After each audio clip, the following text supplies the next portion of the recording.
تو ایسے ہم ہی واحد امت مسلمہ نہیں ہیں، ہم سے پہلے بھی ایک عظیم امت رہی ہے بنی اسرائیل.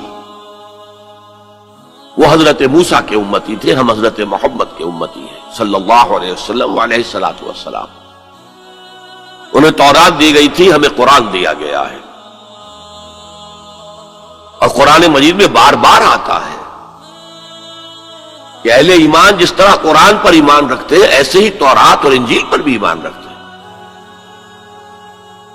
یعنی اس بات پر ایمان کہ وہ اللہ کی کتابیں تھیں اگرچہ ان میں تحریف ہو گئی. پھر ذہن میں رکھیے اس امت میں 3 کتابیں نازل ہوئی ہیں، تورات، زبور اور انجیل. اس کے علاوہ بہت سے نبیوں کے صحیفے، اولڈ ٹیسٹمنٹ جو ہے، عہد نامہ قدیم، کتنے انبیاء کے صحیفے اس میں شامل. یہ بھی نوٹ کیجئے کہ یہ وہ امت ہے جس کے لیے قرآن میں 4 مرتبہ آیا ہے کہ ہم نے انہیں تمام جہان والوں پر فضیلت دی تھی. 2 مرتبہ تو صرف سورہ بقرہ میں بین ہی انہی الفاظ میں آیت وارد ہوئی ہے، 6 رکوع کے شروع میں اور 15ویں رکوع کے شروع میں. یا بنی اسرائیل اذکروا نعمتی التی انعمت علیکم وانی فضلتکم علی العالمین. اے بنی اسرائیل یاد کرو میرے انعام و اکرام و احسان کو جو میں نے تم پر کیا، اور میں نے تمہیں تمام جہان والوں پر فضیلت دی.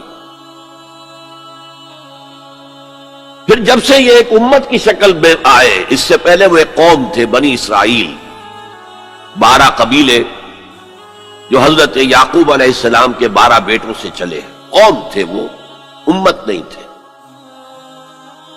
امت تب بنے ہیں جب حضرت موسیٰ علیہ السلام کو تورات دی گئی. اس وقت سے لے کر 1400 برس ایسے گزرے ہیں اس امت میں کہ کوئی ایک لمحہ بھی نہیں تھا کہ کوئی نبی موجود نہ ہو. یہ جو چین ہے مسلسل انبیاء کی، آغاز بھی 2 رسولوں سے ہوا، موسیٰ اور ہارون علیہم السلام. اختتام بھی 2 پر ہوا، عیسیٰ اور یحییٰ علیہم السلام. اور دونوں کے درمیان سمجھئے کہ ڈور بندھی ہوئی ہے کہ اس میں کہیں کوئی رکھنا نہیں. بخاری شریف میں روایت ہے حضور کی صلی اللہ علیہ وسلم، کانت بنو اسرائیل تسوسهم الانبیاء کلما ہلک نبی خلفہ نبی. بنی اسرائیل کی سیاست، ان کے انتظامی معاملات انبیاء کے ہاتھ میں ہوتے تھے. جیسے ہی کوئی نبی فوت ہوتا تھا کوئی اور نبی اس کا خلیفہ بن جاتا تھا. جیسے حضرت داؤد، حضرت سلیمان، یہ 2 مثالیں تو ہر انسان کو معلوم ہیں. بہرحال اس امت اور موجودہ امت مسلمہ امت محمد صلی اللہ علیہ وسلم میں مشابہتیں 2 اعتبارات سے بیان کی گئی. ایک اس اعتبار سے مسلمانوں تم میں بھی وہ ساری گمراہیاں پیدا ہوں گی جو سابقہ امت میں پیدا ہوئی.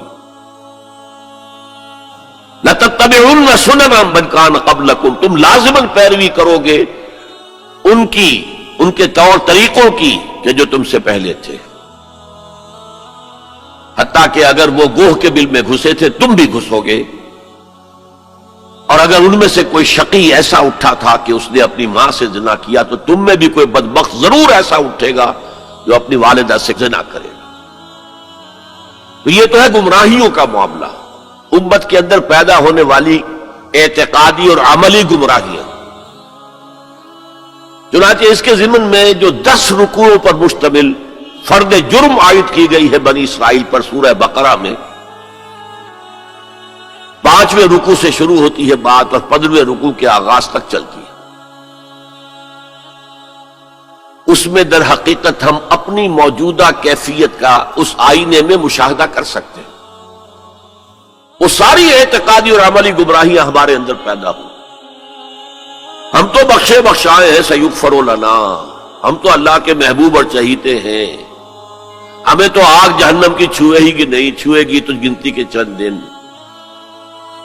پھر دین کے اندر تفریق، کچھ احکام ماننے کچھ نہ ماننے، جس کا میں حوالہ اس سے پہلے دے چکا ہوں. افتؤمنون ببعض الکتاب وتکفرون ببعض. پھر یہ کہ دین کے ظاہر کے اوپر ہی اپنی ساری توجہ جو ہے مرکوز کر دینا، باطنی اس کی حقیقت اور باطنی روح سے صرف نظر کر لینا، ظاہری چیزوں میں بال کی کھال اتارنا اور چھوٹی چھوٹی چیزوں پر کفر کے فتوے لگا دینا، جیسے کہ حضرت مسیح نے کہا تھا کہ تم مچھر چھانتے رہ جاتے ہو اور سموچے اونٹ نگل جاتے ہو۔ رفع یدین پر تو ہو رہا ہے من دیگرم تو دیگری، تم اور ہو میں اور ہوں، اور سودی کاروبار میں بھی کر رہا ہوں وہ بھی کر رہا ہے، کوئی پرواہ نہیں۔ تو ایک پہلو تو یہ ہے، اور وہ بھی ہمارے لیے بہت توجہ طلب ہے کہ ان آیات کو پڑھتے ہوئے ہم اپنا جائزہ لیتے رہیں کہ اصل میں ان آیات میں سورہ بقرہ کے 10 رکوعوں میں اللہ تعالیٰ نے پیش کی ایک آئینہ ہمارے سامنے رکھ دیا کہ اس اعتبار سے تمہارے اندر بھی گمراہیاں پیدا ہو کر رہیں گی، تاکہ جن کو بھی اللہ توفیق دے وہ اس آئینے میں اپنی تصویر دیکھ کر اپنی اصلاح کی طرف متوجہ ہو جائیں۔ دوسرا، اس حدیث میں حضور نے فرمایا کہ جو حالات ان پر وارد ہوئے تھے، ایک ہے ان کی اپنی اعتقادی اور عملی گمراہیاں، ایک ہے جو حالات ان پر واقع ہوئے تھے، وہی حالات امت محمد صلی اللہ علیہ وسلم پر بھی واقع ہوں گے۔ یا رب فاجمعنی بكل الصحب والأحباب واكتب لنا أن ندخل الجنات بالريان۔